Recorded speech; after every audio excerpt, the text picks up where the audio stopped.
I know what you can do, change the world, I know it's true. Oh. Okay, don't fail me now, computer. Now I'm back from outer space. Why am I singing that? So you're back from outer space. Hi guys, welcome back. So today we are going to be restarting I Hauled It, But Did I Like It?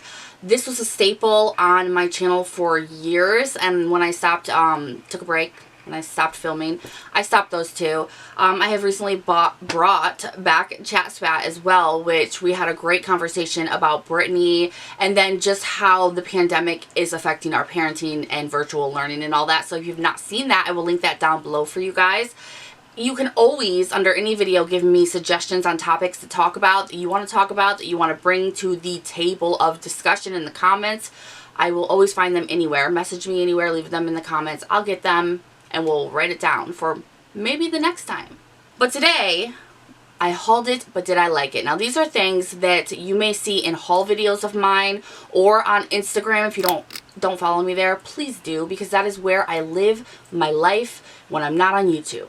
I am over there constantly, all day. It's kind of like vlogging in real time. So I either haul it there or I haul it here, or it's just little things that I've grabbed from the drugstore, TjMaxx or something, and I've been trying it out and I bring it back to review for you guys. So this time we're going to be talking about some e.l.f., some Maybelline, some NYX, but it is all affordable in drugstore and relatively new. So I'm excited to share it with you guys. So if you're interested in finding out whether these things are good or bad, should you have them, does it really not matter, then just sit tight. We're going to get into it. Walk out the door. Frank, bring your head in this window before I roll it up in there.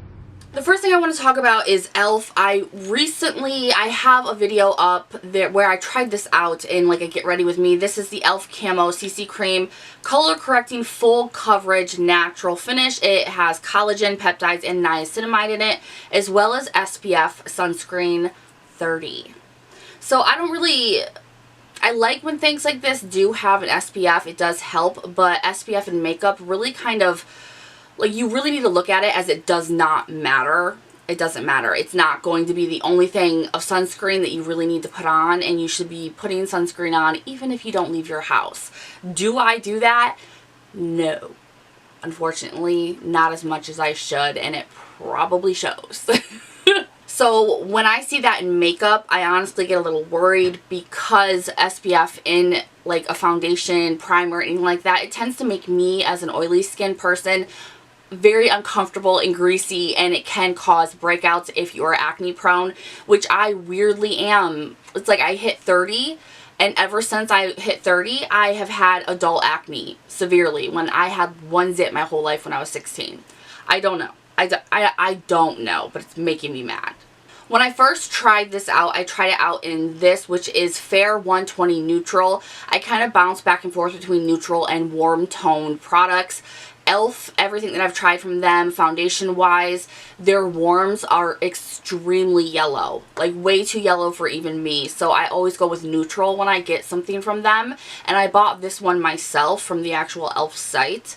I didn't care for it, but I also knew that it wasn't exactly the right shade for me. It was a little bit too light, but it did oxidize a little bit. But then Influencer sent me out this one, which I was hoping would be a different shade, and it was the exact shade I was hoping they would send. This is Fair 140W. So this is 120 Neutral, and then I have 140W here, which is more on the warm side.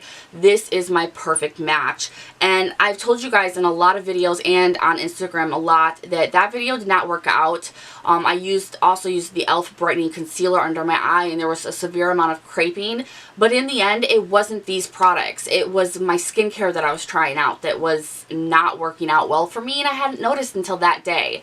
So I have been trying these and that concealer out for a while now, because I'm like, I need to give them a fair chance, and everybody seems to really like them, and I'm like the odd man out that's like, these didn't really work for me. So I've been trying them again, and with this, it says that it's a natural finish. I do have oily skin, and I find this to actually be a little bit drying on my face. Like, I can feel that it's dry. Like, I just want to squirt water all over my face. So that is one thing to keep in mind if you have severely dry skin. I would use a very, very hydrating primer, or this might not even be for you. I don't know. Let us know in the comments if you have dry skin and you really like this.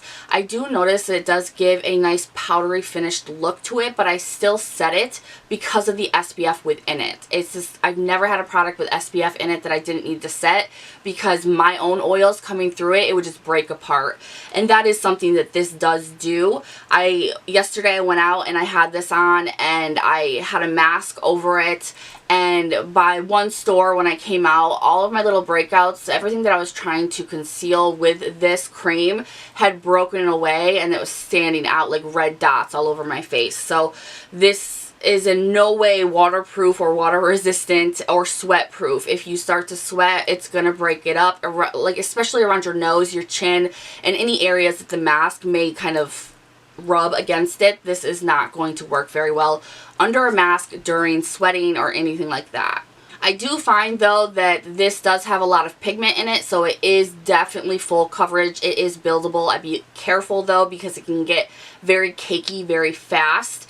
But other than that, this is not bad at all. I used it on my skin today and it covers very well. If you knew what my face looked like bare face without this, you'd be pretty impressed, because I have a lot of breakouts here, I have a lot of breakouts here, and while they are still a little visible if I'm not wearing makeup, it's dramatic. So this is definitely something I would say is full coverage.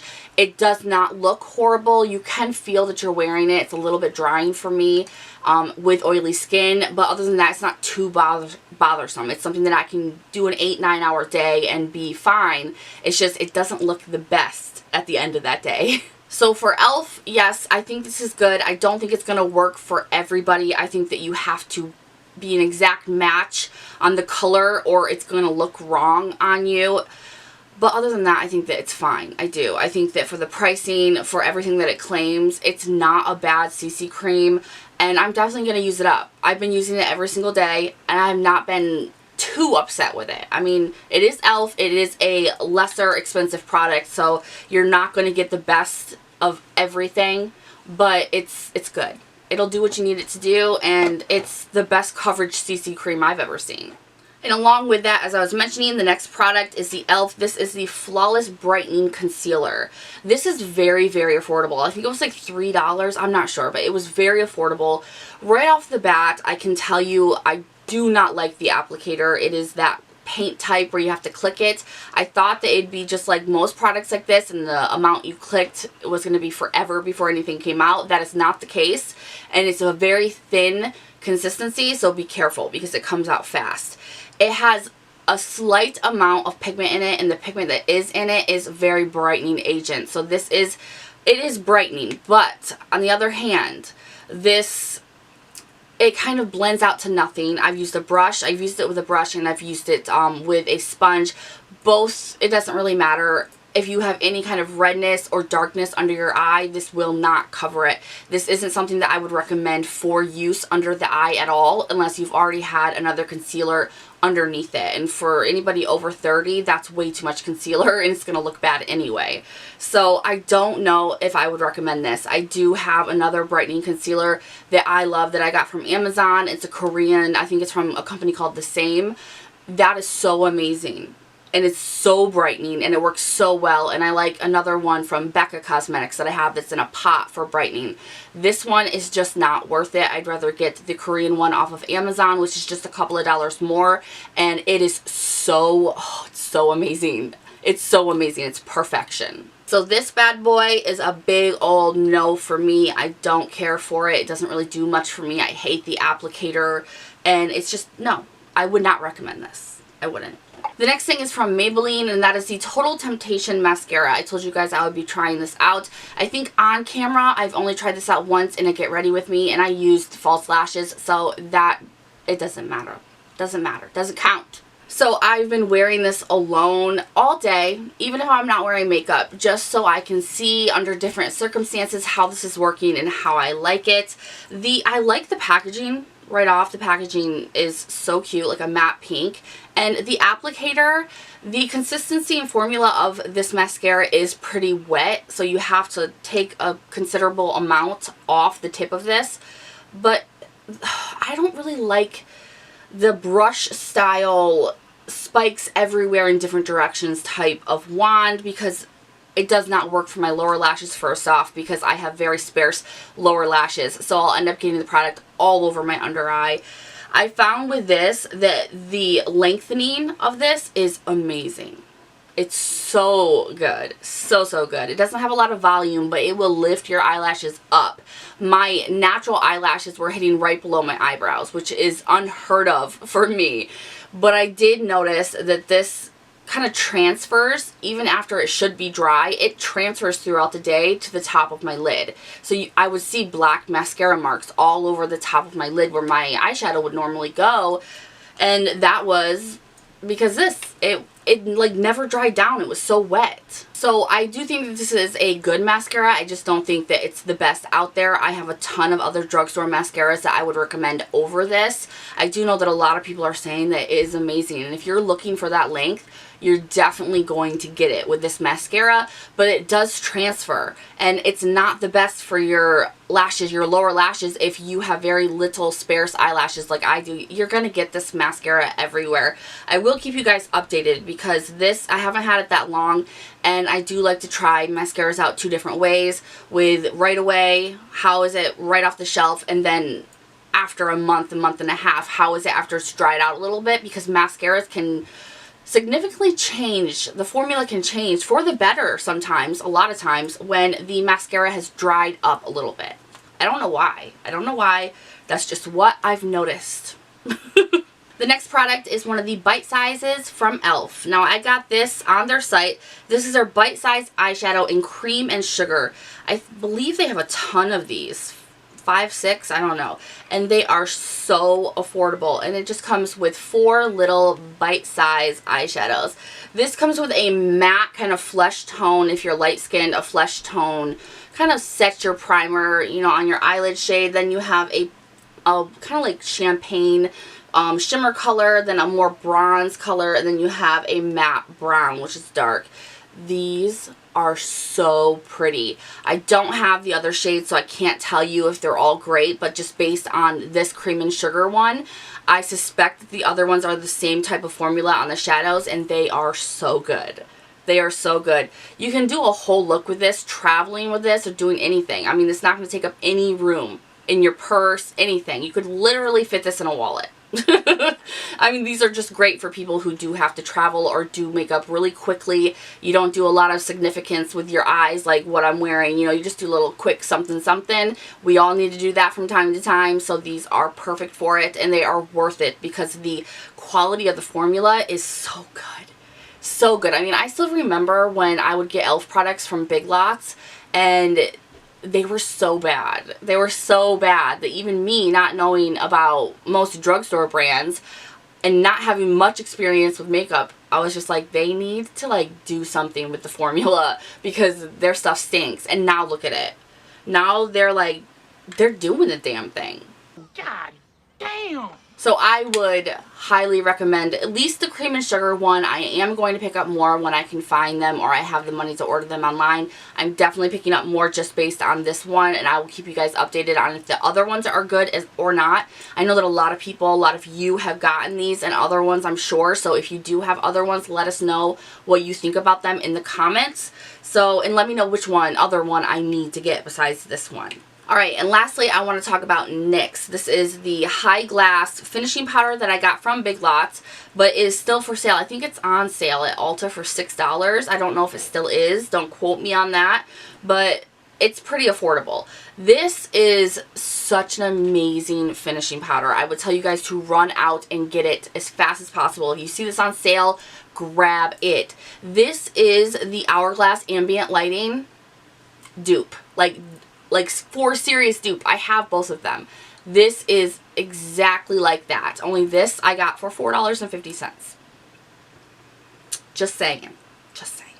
This gives you such a lit from within glow. a little bit more than that. If you use a damp brush with this to be specific in certain areas, maybe your eyes you want to highlight, or certain specific areas on your Cupid's bow or anything like that, you can do that and get a pretty nice highlight. I have this on my nose. You can see it. Look. It gives the, oh, such a beautiful, this is not glittery, it's sheeny. It's so beautiful. It's not wet, but it is reflective. It's so pretty. I do find that I can't really put a lot of it on my forehead because it just kind of really brings out the wrinkles in my forehead. But on my nose and my cheeks, oh, I have not stopped using this since I tried it out the first time because I don't like my look now. It makes me look healthy. It makes me look glowy, but not like you're wearing a lot of makeup glowy or you have a lot of highlight on glowy. This is like, her face looks healthy and just supple and really, really nice. So I so would recommend this. So would recommend it. You need it. Alright, so that is everything that I want to talk about in today's I Hauled It But Did I Like It. You will be seeing these a whole lot more. Everything that I talked about will be linked down below for you guys if you want to check it out. Put it in your cart for when we all finally make the purchases. I don't know about you, but I have carts full everywhere. If you guys like this video and you want to see more of them, give this video a thumbs up. Make sure to subscribe before you leave. And I, of course, will see you guys in the next one. Bye-bye. Frank!